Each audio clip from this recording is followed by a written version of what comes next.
Amém, irmãos? Espero que os irmãos estejam bem.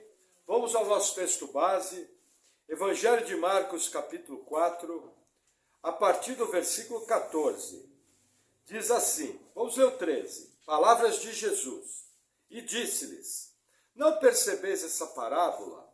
Como, pois, entendereis todas as parábolas? O que semeia, semeia a palavra. E os que estão junto do caminho são aqueles em quem a palavra é semeada. Mas tendo a eles ouvido, vem logo Satanás e tira a palavra que foi semeada dos seus corações. E da mesma forma, os que recebem a semente sobre pedregais, os quais, ouvindo a palavra, logo com prazer a recebem, mas não têm raiz em si mesmo, antes são temporários. Depois, sobrevindo tribulação ou perseguição por causa da palavra, logo se escandalizam.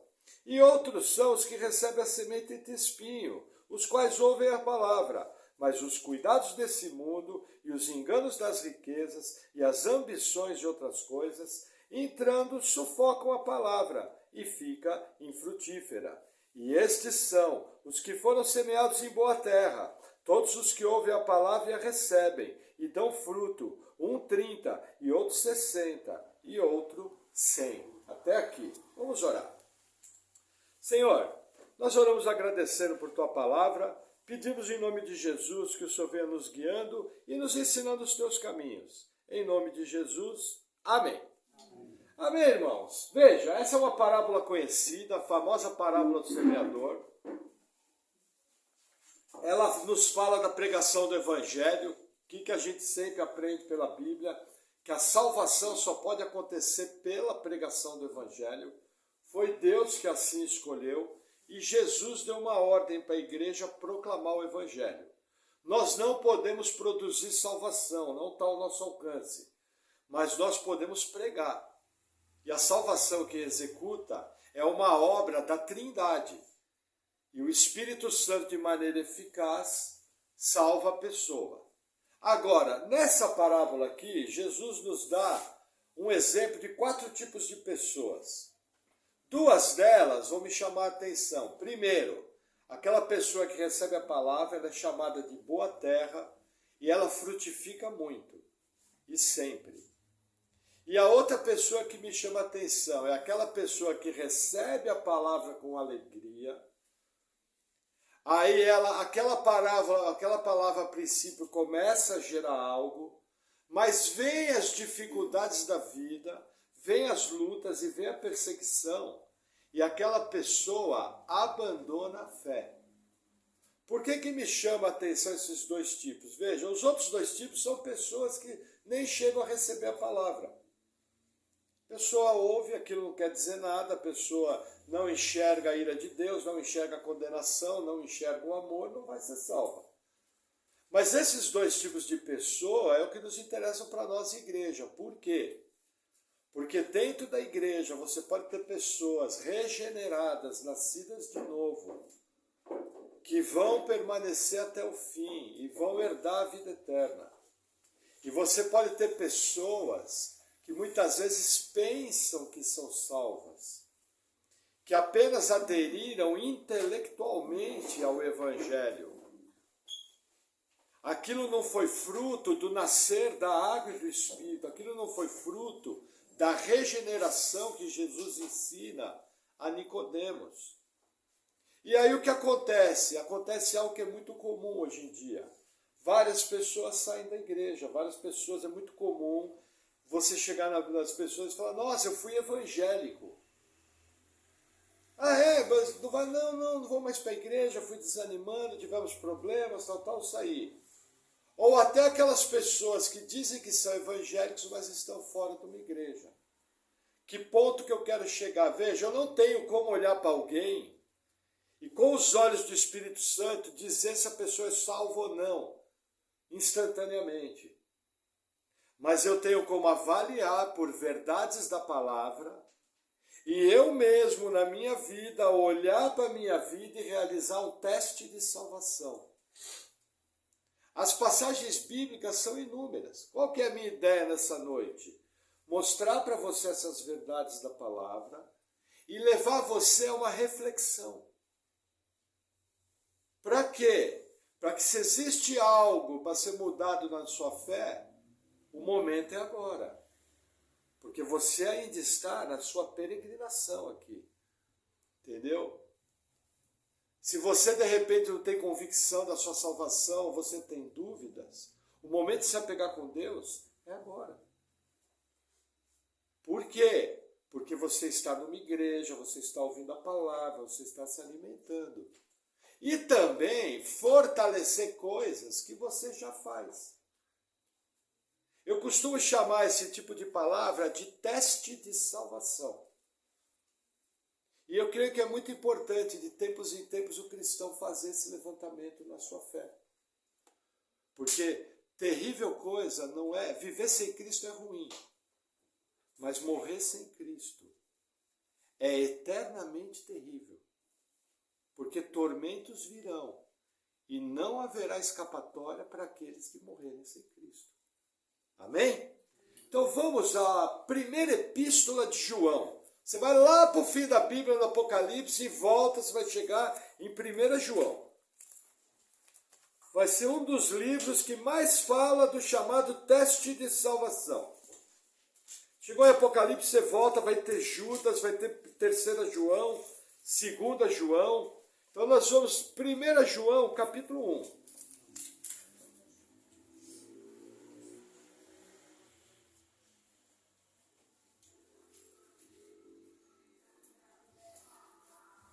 João 1, versículo 5. Fecha um pouco aqui, Rô, por favor. E esta é a mensagem que dele ouvimos. Esse é o versículo 5 de 1 João 1. E que vos anunciamos que Deus é luz, e não há nele trevas nenhuma. Se dissermos que temos comunhão com ele, e andarmos em trevas, mentimos, e não praticamos a verdade. Mas se andarmos na luz como ele na luz está, temos comunhão uns com os outros, e o sangue de Jesus, seu Filho, nos purifica de todo o pecado. Até aqui. Veja, primeiro sinal de salvação.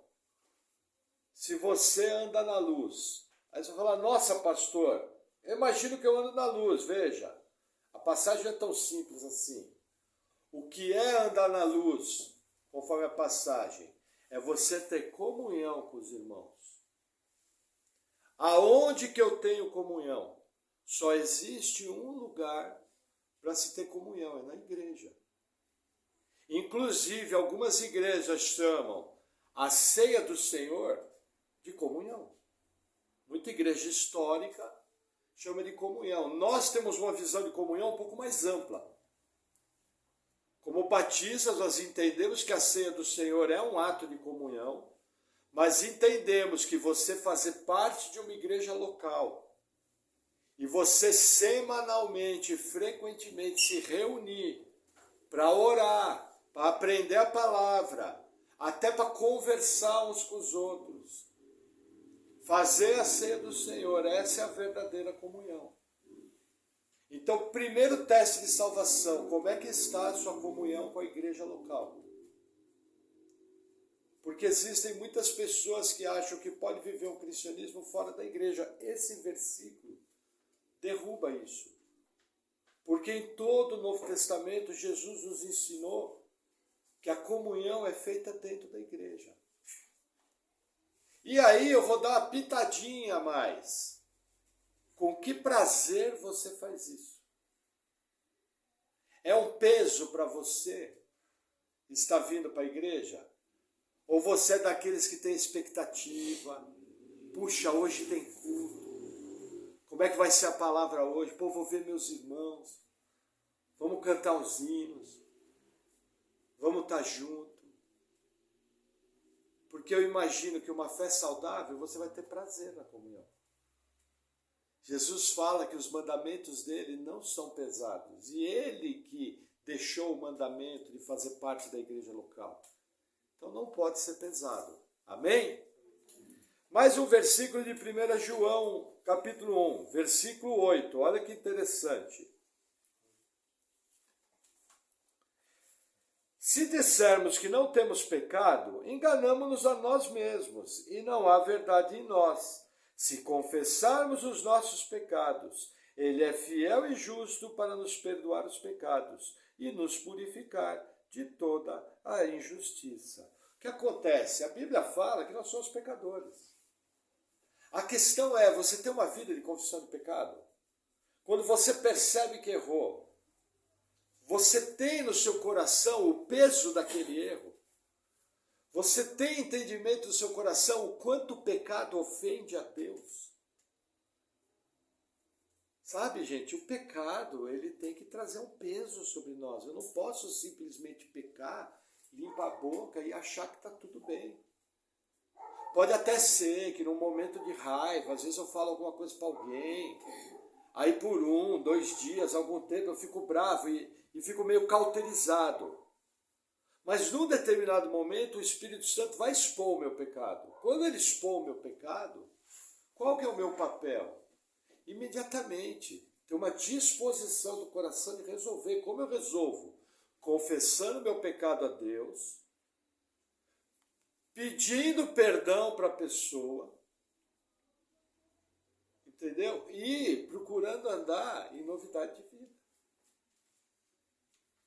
Hoje em dia se vende uma graça barata. Muita gente, quando vai falar de perdão, ela fala assim, foi mal. Porque falta entendimento do quanto o pecado ofende a Deus.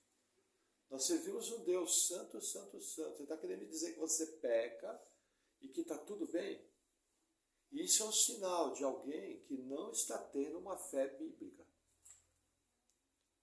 Porque muita gente também fala assim, não, eu tenho fé. Sim, fé todo mundo tem. Até o diabo crê na existência de Deus e treme. A questão não é se você tem fé ou se você deixa de ter fé. A questão é se a sua fé é bíblica. Eu tenho a Bíblia para me nortear na verdade. Qualquer coisa que eu acho fora da Bíblia não tem validade. Se alguma coisa que eu tenho fé está fora da verdade bíblica, quando eu chegar diante de Deus, aquilo não vai ter valor nenhum. Já ouviram o ditado, de boa intenção o inferno vai estar cheio? Esse ditado, em boa parte, é verdadeiro. Porque a minha Bíblia me ensina o seguinte, que no grande julgamento do trono branco vai estar cheio de pessoas boas e religiosas, que vão passar a eternidade no inferno. Porque não tiveram a sua fé baseada naquilo que é concreto, que é a salvação e a pessoa de Jesus Cristo. Não vão ter como escapar. Amém? Vamos mais um pouquinho. 1 João capítulo 2. Nós vamos ter uma bateria grande em 1 João. Versículo 18. Esse também é muito interessante para os desigrejados. Filhinhos, é já a última hora, e como ouvistes que vem o anticristo, também agora muitos se têm feito anticristos, por onde conhecemos que é já a última hora. Saíram de nós, mas não eram de nós, porque se fossem de nós, ficariam conosco. Mas isso é para que se manifestasse que não são todos de nós.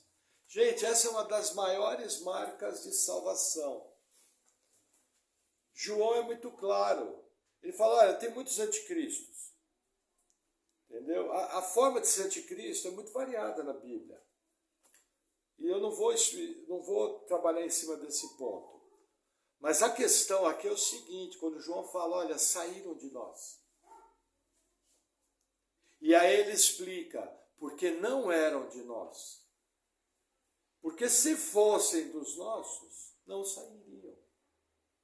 Aqui fica uma coisa interessante. Existe uma discussão na igreja sobre perseverança dos santos, o salvo permanecer até o fim.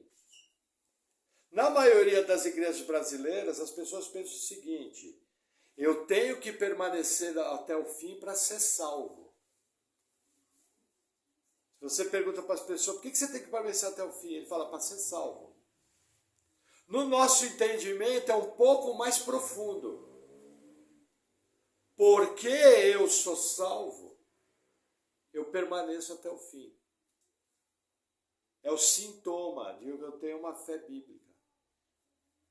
Ah, então o pastor está dizendo que o salvo nunca vai sair da igreja? Não é isso. A Bíblia mostra que o salvo pode sair da igreja. Mas se ele nasceu de novo, duas coisas vão acontecer. Uma, ou ele vai entrar numa disciplina dura do Senhor e vai retornar, ou Deus vai recolher, conforme está em 1 Coríntios 11, onde fala que muitos já dormiram. Agora, tem uma terceira opção, a pessoa sai da igreja e não acontece nada. Nós vamos ver isso mais à frente, nunca foi salvo. Então entenda, qual seja a visão, quem é salvo vai permanecer até o fim. É a marca do salvo. Entendeu? Sabedor disso, eu vou seguir todos os avisos que tem na palavra. Ó, permaneça até o fim, perseverai. Ué, mas o pastor não é calvinista, não crê na perseverança dos santos? Creio, mas se a Bíblia fala para mim ser frutífero, para mim perseverar, para mim ir até o fim, para mim completar a carreira, se a Bíblia fala isso, é porque é para mim fazer. São atitudes práticas que vão fazer com que eu chegue bem ao final da minha carreira. O fato de eu tenho certeza que Deus vai levar até o fim, porque eu creio na Bíblia. Mas isso, de maneira nenhuma, vai fazer com que eu não procure cumprir de todo o meu coração as orientações que a Bíblia dá. Se a Bíblia está falando para me perseverar, é porque é para o meu bem. Os irmãos concordam que tudo que tem na Bíblia é bom, para o bem-estar do cristão? Então, se fala para você perseverar, é o que você tem que fazer. Pastor, fulano se desviou, fica de olho. Vai cair numa dessas três situações. Mas nós temos que entender que muitos são daquela fé temporária. Ele vem, recebe a palavra, fica na igreja por um tempo, e aí acaba saindo. Uma outra questão que eu tenho que lembrar. Falso evangelho gera falso cristão. O que é o verdadeiro evangelho? O verdadeiro evangelho é simples, veja. Nós somos pecadores, todos. Deus é um Deus irado contra o pecado e vai executar juízo. A boa nova é que o próprio Deus se fez carne e Jesus Cristo morreu na cruz para que eu tivesse a vida eterna. E todo aquele que nele crê não pereça. Esse é o verdadeiro evangelho. Por que eu venho para Cristo? Porque eu entendi que eu estou debaixo de condenação e eu entendi que a única solução para a minha situação desesperada é crer em Jesus. Por isso que eu, entre aspas, sou convertido. Entendeu? Agora, qual que é o evangelho que se prega por aí? Deus tem um plano para você. O cara olha e fala, nossa, nota 10, eu tenho 4 planos para mim. Deus te ama. Nossa, eu me amo demais. Fechou. Olha, se você vier para a igreja, seus problemas financeiros estarão resolvidos. Vai explicar isso para Paulo, para Pedro, para João, para André, para Tiago, que quando vieram para Cristo ficaram mais pobres. Lucas era médico, o único não-judeu que escreveu parte da Bíblia. Médico numa época onde havia poucos médicos. Será que Lucas ganhava bem? Sabe qual foi o salário de Lucas? Morrer apedrejado, se eu não me engano, na região da Índia, porque pregou contra a idolatria. Esse foi o salário dele. Todos os apóstolos, fora João, foram martirizados. Pedro era dono de barco. Foi viver de esmola, de oferta. Numa sociedade patriarcal, e quem dava as ofertas eram as mulheres, o que não era muito bem visto. Sociedade patriarcal. que eu estou querendo dizer? Começam a falar essa história, dá uma chance para Jesus. Veja, Jesus deu uma chance para a gente. Aí a pessoa vai para a igreja, ela começa a ter uma expectativa de bênçãos materiais, e num determinado momento ela vê que aquilo não acontece. Aí o que ela faz, decepcionada, ela se retira e sai falando mal do evangelho. Alguns, porque são muito convictos da sua fé, eles conseguem permanecer mais tempo, mas não tem raiz em si mesmo. Eles estão por causa da casa nova, do carro bom, ou por causa de uma cura. Só que aí aquilo também não acontece, a pessoa acaba saindo. É o que nós vemos muito no Brasil, falso evangelho gera falso crente vai para o inferno carregando uma Bíblia e cantando no evangelho. Pastor, o falso crente pode ser salvo? Lógico, se ele abrir os olhos pelo poder do Espírito Santo, vê que aquilo é falso, fala, Jesus, eu quero a ti. O que vai acontecer? Jesus fala, aquele que vier a mim, de maneira nenhuma lançarei fora. Percebe? Se Jesus falar isso, eu creio. Mas tem muita gente enganada na igreja. Por que você está aqui hoje? Você está procurando conhecer mais o seu Salvador? Você está procurando agradecer tudo que Ele tem feito para você? Você está procurando amadurecer na fé? Está no motivo correto. Agora, se você estiver aqui por causa de bênção, eu creio que você veio no lugar errado. Porque, veja, igreja não é supermercado. Deus abençoa, sim, é só olhar a nossa volta. É só olhar a nossa vida aqui. Tem irmão nosso que no terremoto da Turquia ficou 5 dias soterrado, fazendo as necessidades na calça, porque não podia sair de lá. Orando desesperadamente para que sua vida fosse resgatada. Por que não foi você no lugar? Percebe como a gente tem muitas coisas a agradecer? Às vezes a gente não para pensar nisso. Os irmãos concordam que lá na Turquia teve cristão soterrado? Entendeu? É, pastor, teve cristão morto. Glória a Deus, já estão jubilando com o Senhor. Toda lágrima vai se enxugada, toda dor passou. Perfeitos, cara a cara com o Senhor. Na maior festa. A turma está tudo chorando no velório e ele está na maior festa. Entendeu? Mas percebe, nós temos que ter o coração correto para vir. Amém? Vamos seguir mais um pouquinho. 1 João 2, versículo 23. Esse versículo aqui é bem básico.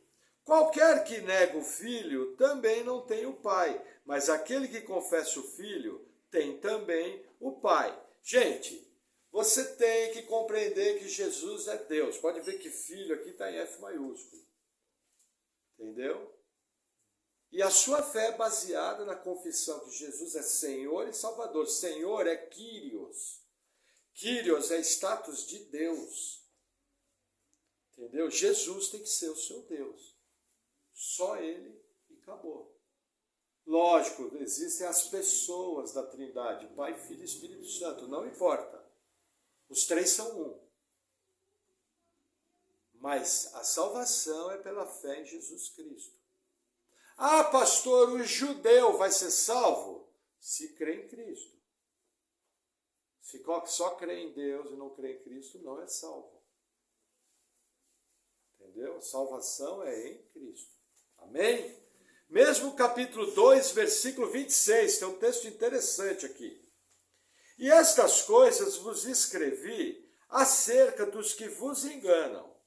E a unção que vós recebestes dele, fique em vós, e não tendes necessidade de que alguém vos ensine.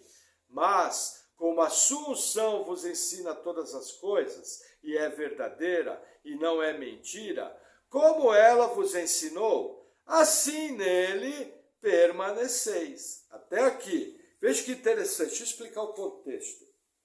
Esse versículo aqui é muito usado no meio pentecostal para dizer que ninguém precisa que ninguém ensine. Você já ouviu isso? Porque nós temos a unção. Entendeu? Uma grande igreja pentecostal fala que ninguém precisa ensinar, e eles usam esse versículo aqui. Alguém já ouviu isso? O que acontece? O que está dizendo aqui é o seguinte, que existem pessoas de fora da igreja que vêm com ensino de engano. Essa unção que tem aqui, o que é? Dentro do contexto 1 João, é o ensino apostólico. É a doutrina dos apóstolos. É o fundamento dos apóstolos e profetas. Quando você vem para a igreja, você é ensinado nessa unção. Ao ser ensinado, ela passa a ser sua. E é ela que vai te guiar na verdade. A marca do salvo é a busca, o compromisso e o aprendizado da verdade. Jesus fala que o anticristo, se possível fosse, enganaria os eleitos, até os eleitos, os escolhidos. Mas ele mesmo na frase fala, não é possível enganar os escolhidos. Você pode ter equívocos, você pode ter deficiências da sua fé, você pode ter áreas da sua fé que você ainda não conhece, mas a base da sua fé é a doutrina de batismos, o arrependimento de pecado e a doutrina apostólica. De que Jesus Cristo é Deus, Ele veio em carne, morreu por você. Entendeu? Qualquer coisa fora disso é engano. Qual é um dos erros da igreja hoje? Fica procurando coisa diferente, fica procurando festa, fica procurando coisas que não tem na Bíblia. E aí transforma a igreja em show. Gente, o maior show que tem é pecadores como eu e você sermos alcançados pela graça. Esse é o maior show. Sabe? Essa é a melhor coisa. É Deus lidar com a gente no nosso dia a dia, apesar de todas as nossas dificuldades e debilidades. Um Deus bondoso, um Deus que cuida, um Deus que nos conduz, que faz tanta coisa boa, que tem hora que dá até vergonha de falar. A quantidade de coisa boa que Deus faz pra gente. Muita coisa boa. Amém? Vamos avançar mais um pouquinho. 1 João 3. Versículo 6, diz assim, isso aqui é complemento do outro, tá? Qualquer que permanece nele, não pratica o pecado. Qualquer que permanece em pecado, não o viu, nem o conheceu. Olha que interessante, a Bíblia fala que nós somos pecador. E que se a gente disser que não tem pecado, a gente é mentiroso. Mas ela fala o seguinte, não só isso, se você vive na prática do pecado, você está mentindo. Eu sou pecador, eu peco, mas eu não vivo na prática. A marca do salvo é ter horror ao pecado. Percebeu que pecou? Pula fora. Ah, pastor, mas 217 vezes eu cometi o pecado da ira, me arrependi e voltei. Aí o seu problema é outro. Mas você tem confessado, você tem um compromisso de romper com aquilo. Você quer sinceramente mudar? Você tem procurado ferramentas para mudar? Essa é a questão. Porque tem gente que vive no pecado e está tudo bem. Se você vê isso, saiba, não tem um salvo diante de ti. É alguém que está enganando a si mesmo. Amém? Mais um texto, vamos lá. 1 João 4, 11. Não, vamos primeiro no 4, 2. Nisso conhecereis o Espírito de Deus. Todo aquele que confessa que Jesus Cristo veio em carne é de Deus. E todo espírito que não confessa que Jesus Cristo veio em carne não é de Deus. Mas esse é o espírito do anticristo, do qual já ouviste que há de vir, e eis que já agora está no mundo. Qual que é a questão aqui? Deus se fez carne.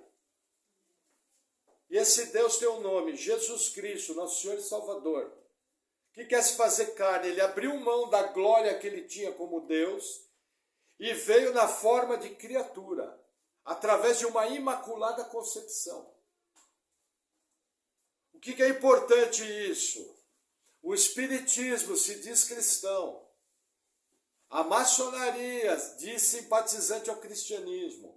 Uma série de seitas cristãs se dizem cristãs, mas elas não confessam que Deus se fez carne. Entendeu? Essa é a grande marca. Isso aqui é a unção que está em nós. Talvez a principal. O meu Deus tinha a glória de Deus, abriu mão daquela glória para vir num tabernáculo igual ao nosso. E morrer. E olha que interessante. O corpo humano de Jesus foi glorificado e ele vai passar a eternidade nesse corpo humano glorificado. Nós vamos ter ideia disso quando a gente olhar Deus Pai. Talvez a gente vai olhar e falar, nossa, o que Jesus fez? Abriu mão dessa glória para estar na glória de um corpo humano. Nós vamos ter um entendimento completo disso quando tivermos cara a cara com Deus Pai. A gente não faz ideia do que Jesus abriu mão. O que quer dizer com a profundidade? Abriu mão da forma de Deus para vir habitar no corpo de uma criatura. Criatura que foi Ele que criou. A gente não tem entendimento disso. Mas você tem que compreender. Jesus veio, viveu no corpo humano, morreu no corpo humano, ascendeu aos céus no corpo humano glorificado, está sentado à direita de Deus Pai no corpo humano glorificado e vai passar a eternidade num corpo humano glorificado, igual a mim, igual a você. Eu acho que eu não faria isso. Entendeu? Mas ele abriu mão da forma de Deus. Amém? Vamos mais um pouquinho. 1 João 4, versículo 11. Vocês viram quantas passagens em 1 João? Amados, se Deus assim nos amou, também nós devemos amar uns aos outros. Gente, marca do salvo é amor. Ah, mas eu estou bravo com ele. Ótimo! Se está bravo, vai deixar de estar bravo. Entendeu? Porque amor é incondicional, o amor tudo pode, o amor tudo crê, o amor tudo suporta. 1 Coríntios 13. Ah, eu estou bravo, é momentâneo, aquilo vai passar. Se você tratar biblicamente o seu coração, vai passar. Mas a marca do salvo é o amor aos irmãos. Olha que interessante, o contexto do texto. É a manifestação do amor dentro da igreja. Ah, mas então não vou amar os de fora? Vou ter atitudes de amor. Mas esse amor aqui dentro da igreja, você só tem com quem é da igreja, porque ele é da família. Entendeu? Por isso, um dos testes de salvação é o seguinte, você só tem amigos ímpios? Como é que é o seu círculo de amizade? Você não tem nenhum cristão maduro? Eu tenho amigos incrédulos. São pessoas de caráter, pessoas boas, mas são incrédulos. Se morrer assim, vão para o inferno. Entendeu? Mas eu tenho muitos amigos cristãos. Pessoas que eu amo, que nós temos o mesmo coração. Entendeu? Você tem que ter esse equilíbrio. Amém? Mais um pouquinho, 1 João 4, versículo 20. Olha que interessante. E eu acho que eu esqueci de uma passagem, vou voltar lá. 1 João 4, versículo 20, diz assim. É uma sequência. Se alguém diz, eu amo a Deus e odeio a seu irmão, é mentiroso, pois quem não ama seu irmão, ao qual viu, não como pode amar a Deus a quem não viu? É uma continuação daquela ideia, questão do amor. Amém? O versículo que eu passei. Vamos acabar primeiro 1 João. 1 João 5, versículo 4. Diz assim, porque todo o que é nascido de Deus vence o mundo. E essa é a vitória que vence o mundo, a nossa fé. Quem é que vence o mundo? Senão aquele que crê que Jesus é o Filho de Deus. Gente, existe uma batalha contra o sistema do mundo. O verdadeiro cristão não é capturado pelo mundo. Seu coração está onde? Ah, pastor, meu coração está em Deus. O seu dia a dia mostra isso? Como que eu posso saber se o meu coração está em Deus? Veja, se eu respondo oração, se eu leio a Bíblia, se eu frequento o culto, se eu procuro ouvir mensagens bíblicas.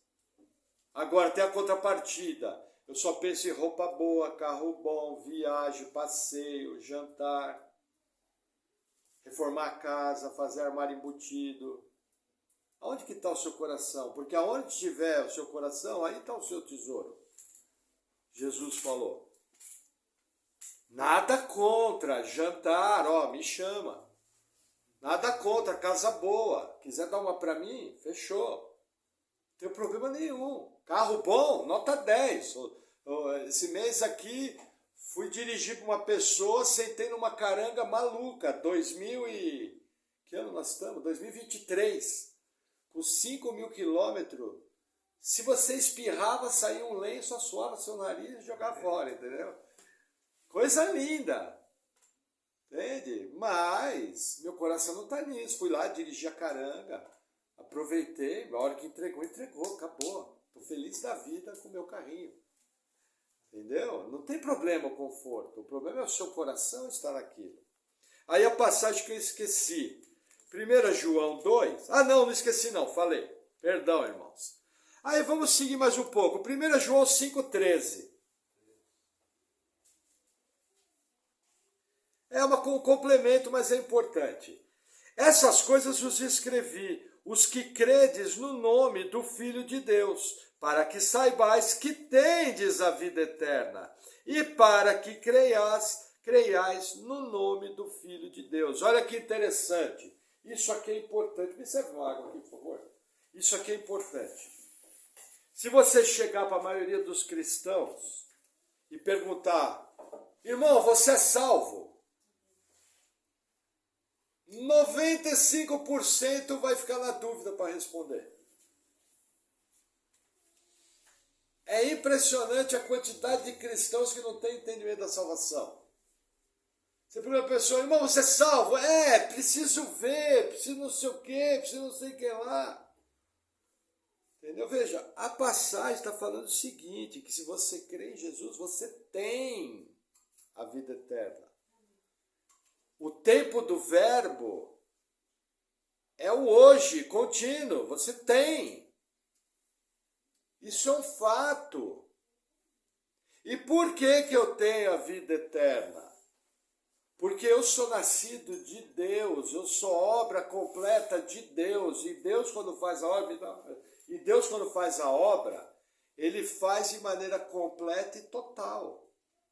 Quando Deus escreveu o seu nome no livro da vida, antes da fundação do mundo, quando você lê Romanos 28, quer ver aqui? Romanos 8, vamos abrir rapidinho. Carta de Paulo aos Romanos, capítulo 8. Você vai voltar, vai passar por Coríntios e vai chegar em Romanos. Se você chegou em Atos dos Apóstolos, puxa o freio e volta.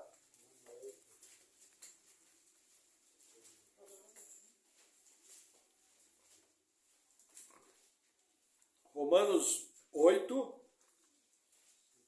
versículo 28, olha o que diz.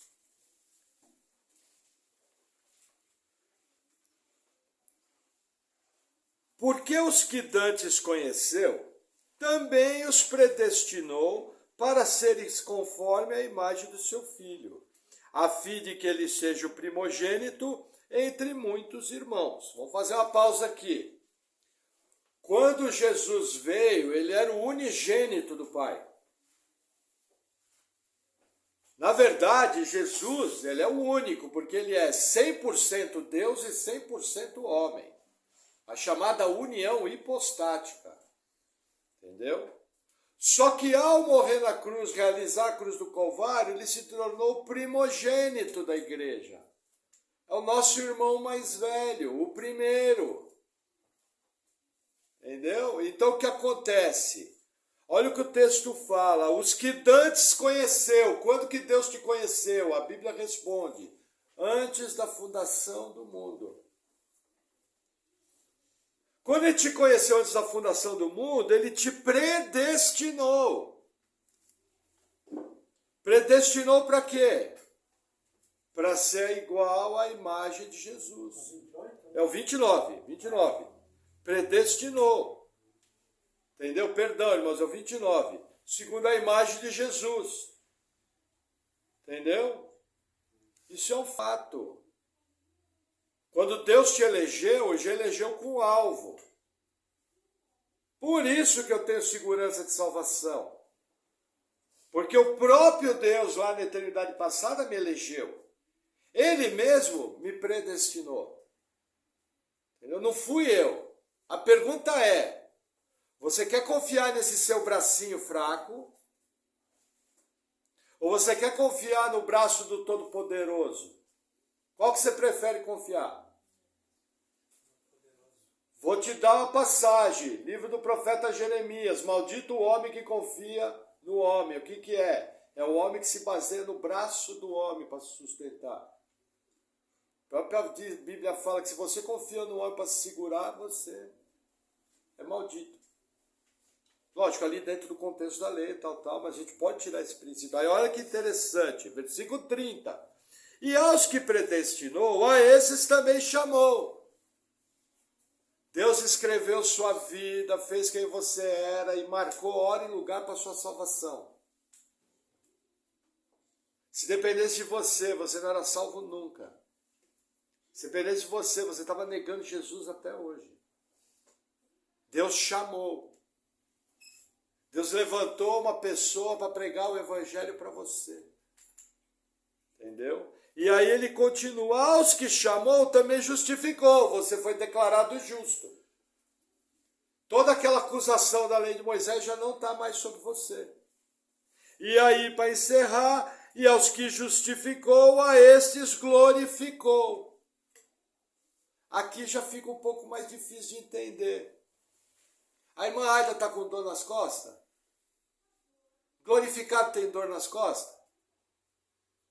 Imagina Jesus falando, ai, estou com uma dor aqui nas costas. Glorificado tem dor nas costas? Foi liberto do corpo do pecado. Aqui tem alguém glorificado? Mas para Deus tem, já é um fato. Agora, para quem ensina que pode sair fora da salvação, esse versículo é uma mentira. Deus não glorificou. Olha o problema, aquilo que eu creio. Às vezes eu creio em algo e não paro para pensar. Eu pego aquilo numa embalagem que me agrada e assimilo. Mas a própria Bíblia fala que aos que ele conheceu antes, ele predestinou, os que predestinou chamou, que chamou justificou, que justificou glorificou. Nossa glorificação é um fato. Embora hoje eu estou queimando óleo, o parafuso da roda está meio solto, o radiador sai uma fumacinha, o pneu está meio careca, porque essa glorificação é futura. Ou quando nós conhecemos no arrebatamento, conhecemos a sepultura, ou quando fomos transformados num piscar de olho e encontrarmos com o Senhor nos ares. Mas para Deus é um fato. Você não vê aqui a frase, se ele permanecer até o fim, vê? Se não vê é porque não tem, é porque Deus garante. É porque na minha mentalidade católico-romana, eu tenho que fazer algo. Eu tenho que fazer uma troca. Gente, se é uma troca, não é graça. A graça é gratuita. Se envolve troca, não é mais graça, é troca. Ah, mas eu perseverei, troquei. Não, mas Deus me manteve até o fim. É graça. E vou falar, hein? Dá trabalho manter umas encrencas igual a gente até o fim, hein? Ou vai dizer que você nunca teve crise de fé? Vai dizer que você nunca desanimou? Vai dizer que você nunca teve dia difícil? Não, pastor, eu e o apóstolo Paulo estamos assim. Paulo mesmo falava desanimados, mas não confundidos. Paulo falava isso. Mas aí a graça de Deus vem, fortalece o fraco, te carrega no colo, te levanta. É o braço forte do Senhor. Se fosse depender de seu bracinho fino, no dia que você está mal, você chutava tudo. E não aparecia mais. E falava, você está maluco? Quanto mais eu oro, mais assombração aparece. Sabe o que é assombração? Fantasma? Não sei como é que você chama lá na Venezuela, entendeu? Ou vai dizer que vocês nunca tiveram dia difícil? Pastor, eu amo Jesus, mas hoje enforco meu marido. Pastor, se eu pegar meu filho, agora o que ele fez? Outro dia eu estava falando com minha irmã. O casal foi lá, comprou um sofá novinho. A criança vai lá, tem um acesso de birra. E me derruba café em cima do sofá. Aí a irmã falou, nossa, eu fiquei muito bravo. Eu falei, entende, irmã, eu amarrava no meu carro, dava 3 voltas no quarteirão arrastando, assim. Tô brincando, é só para ficar legal na pregação. Mas já pensou, você juntar dinheiro, comprar um sofá, a criança faz birra, se joga para trás,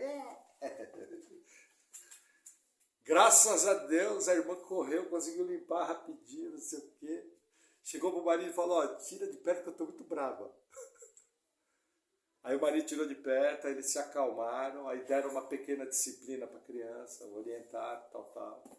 Resolveu. Mas vai dizer que você nunca fica nervoso? Fala, pastor, hoje eu mato meu chefe. Entendeu? Mas o braço forte do Senhor segura, não é assim? Vamos lá, para sustentar o que eu estou falando, vamos voltar um pouco mais, 2 cartas antes.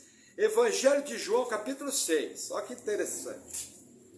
Tem uns textos interessantes aqui, João 6. Vai passar por Atos e vai chegar em João.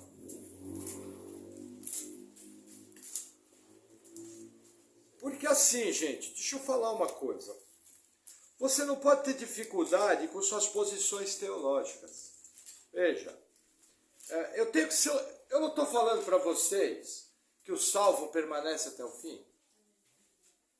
Então eu tenho que sustentar isso na Bíblia. Eu não tenho que ficar com frase de efeito, falar eu sou pastor, eu sei, você não sabe. Eu tenho que simplesmente mostrar na Bíblia o porquê que eu penso assim. E você tem que ler e ver que aquilo é bíblico, simples assim. Não importa o que os outros falam, importa o que Deus fala. Mesmo que você fique desconfortável com aquela posição. Por exemplo, tem gente que fica desconfortável que Deus mandou matar a mulher, criança, todo mundo no Antigo Testamento. Eu não tenho que ficar desconfortável, eu tenho que crer que Deus sabe o que faz, Ele é Deus, Ele faz o que Ele quer. Mas hoje em dia a nossa geração não, né? Nariz empinado, como que fez isso? Entendeu? Então vamos lá. João 6, olha que interessante. Versículo 37, olha que legal. Todo o que o Pai me dá, virá a mim, e todo o que vem a mim, de maneira nenhuma o lançarei fora. Amém? Olha que interessante, todo o que o Pai me dá, o que de antemão conheceu, a este predestinou, a este salvou. Justificou, salvou. É o que o Pai me dá. Mas olha o que Jesus fala. E o que vem a mim, de maneira nenhuma o lançarei fora. O que Jesus está dizendo? O Pai me deu, você veio a mim. Nunca eu vou lançar você fora. Aí quem já ouviu a seguinte frase? A não ser a própria pessoa. Quem já ouviu isso? Se a pessoa quiser sair. Quem já ouviu isso? Aonde que está isso no texto? No Lisbel, está no seu texto, a não ser a própria pessoa? Está no seu texto? Se você quer crer nisso, você crê, mas é por sua conta e risco. Você está pondo. E a Bíblia que eu leio fala que se você adicionar alguma coisa, você está errado. Não é mais fácil crer? Gente, a gente devia ficar feliz com isso. Falar, nossa, Jesus nunca vai me lançar fora. Glória a Deus, porque eu sou uma encrenca. Eu mesmo me lançaria fora umas 3 vezes por dia. Que nem eu me aguento às vezes. Entende? Ou vocês acham que vida de pastor é diferente da vida de vocês? A gente trabalha, corre atrás, tem dia a dia, tem problema, tem dificuldade, tem tudo, tem medos. Você vê, a irmã Paula fez um exame até de rotina, não estava com sintoma muito bom depois. Às 3 horas da manhã eu acordei que perdi o sono e só fazia orar por ela.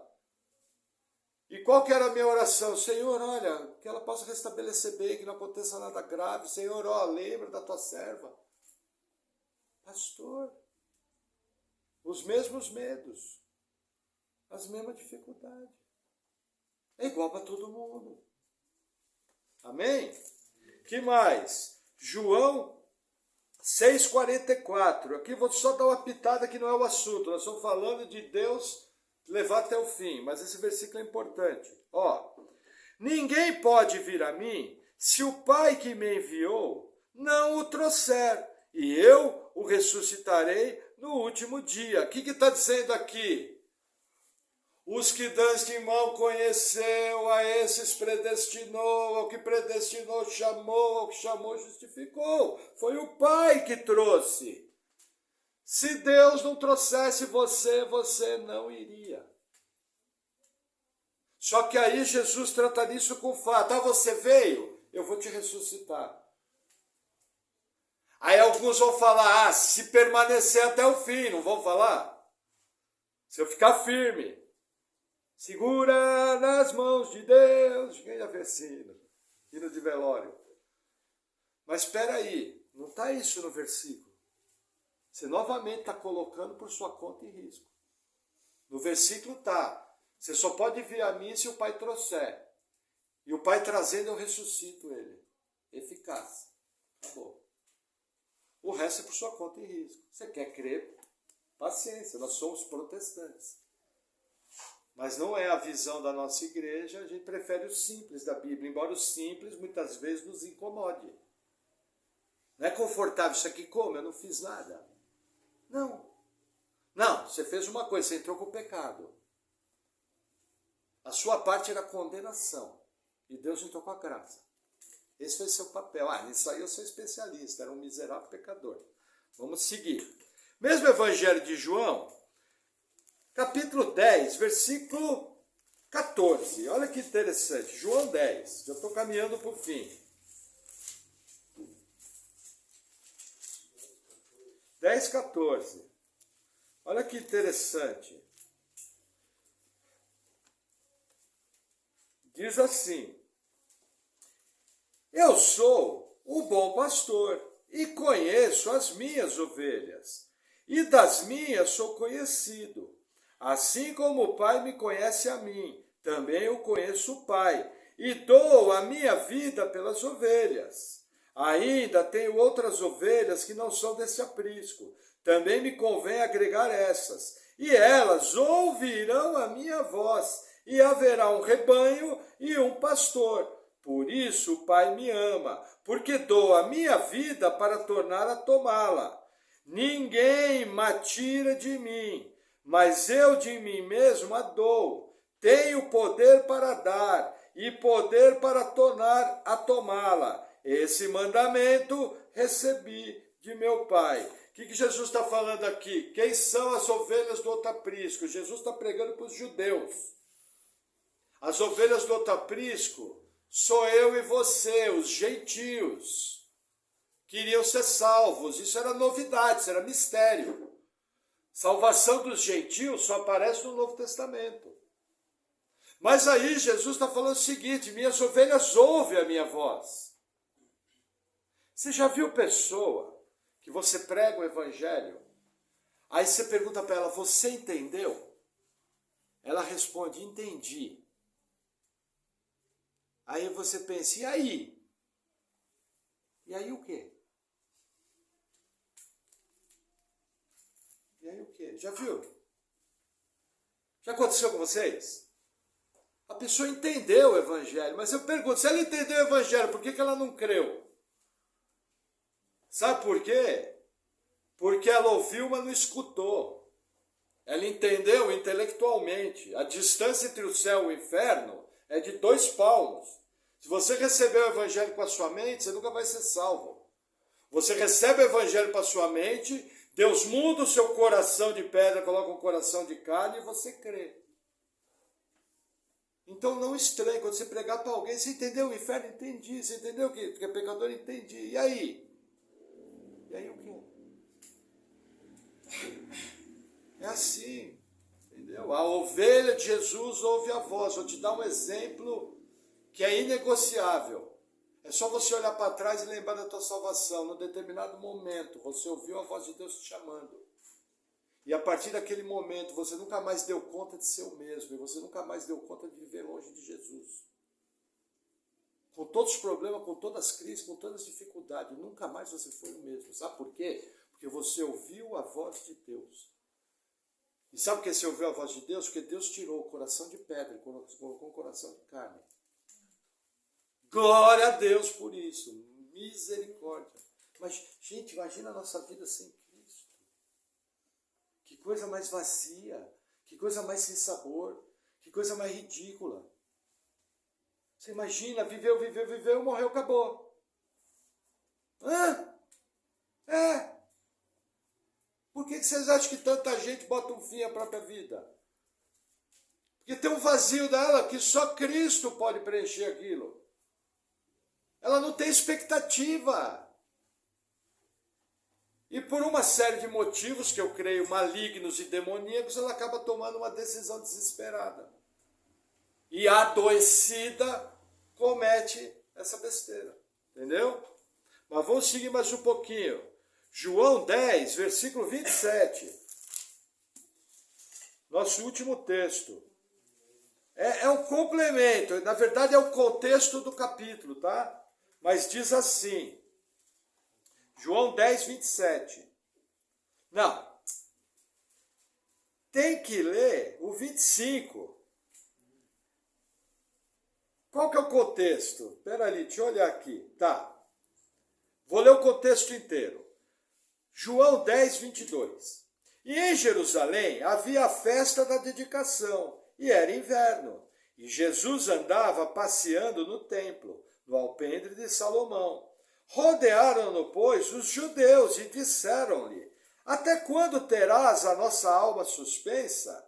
Se tu és o Cristo, dize-nos abertamente. 25. Respondeu-lhes Jesus: já vô-lo tenho dito, e não o credes. As obras que eu faço em nome de meu Pai, essas testificam de mim.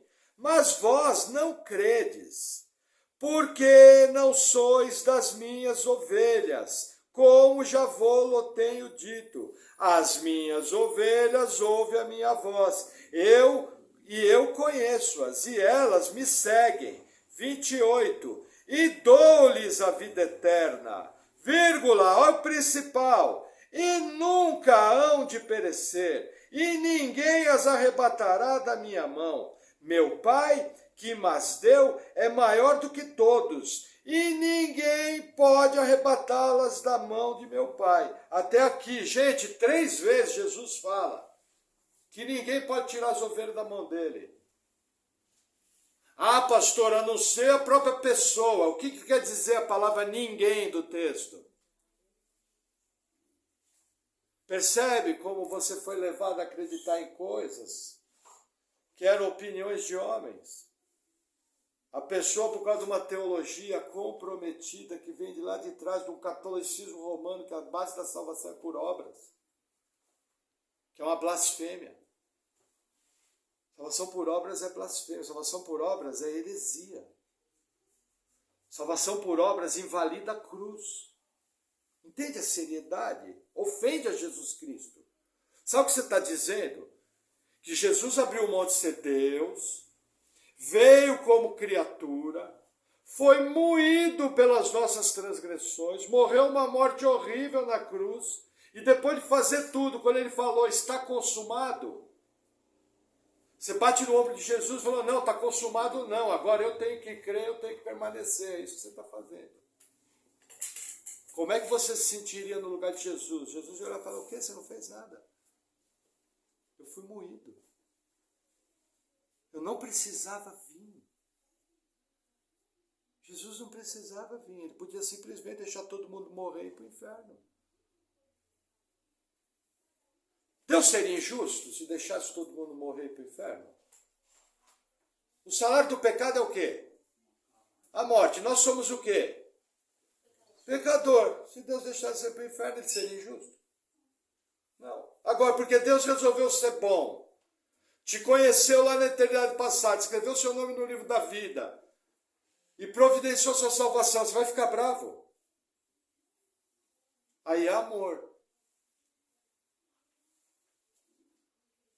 O pecador que não crê em Jesus ir para o inferno é justiça. Porque tem gente que fala que eleição é injusta. Não, injustiça seria se Deus salvasse todo mundo sem nenhuma obra de cruz, sem pagar o preço do pecado, sem fazer nada disso. Isso seria injustiça. Injustiça é o contrário. Entendeu?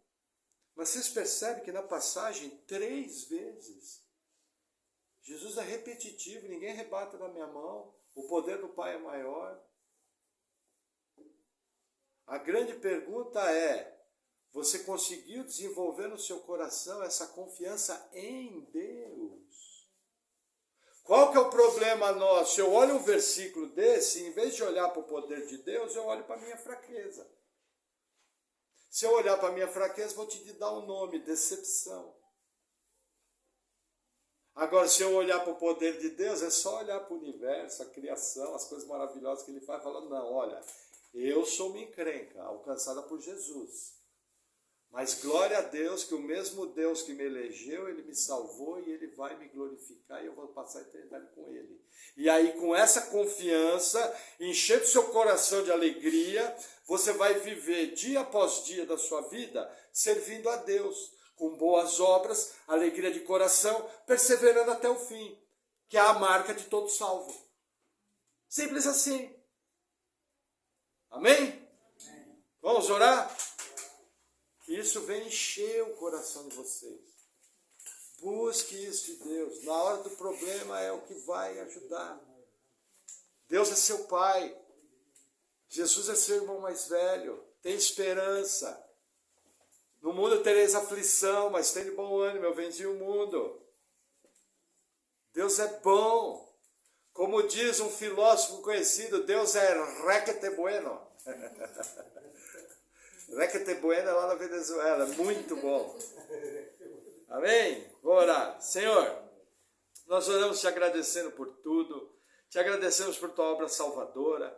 Senhor, o Senhor sabe as nossas dificuldades, o Senhor sabe que muitas vezes nós somos incrédulos, muitas vezes nós temos crise de fé, muitas vezes temos crise de confiança, mas Senhor, ajuda-nos na nossa pequena fé, que o Senhor venha com o teu poder, enchendo o nosso coração de júbilo, de alegria, de gozo, que nós possamos andar em confiança no teu poder, na tua força e na tua graça. Senhor, que o Senhor venha tirando de nós toda dúvida, que o Senhor venha tirando de nós todo temor, e que nós possamos, dia após dia, sermos apaixonados por Ti, e engrandecer o Teu nome, e termos a prática de boas obras que vão Te glorificar.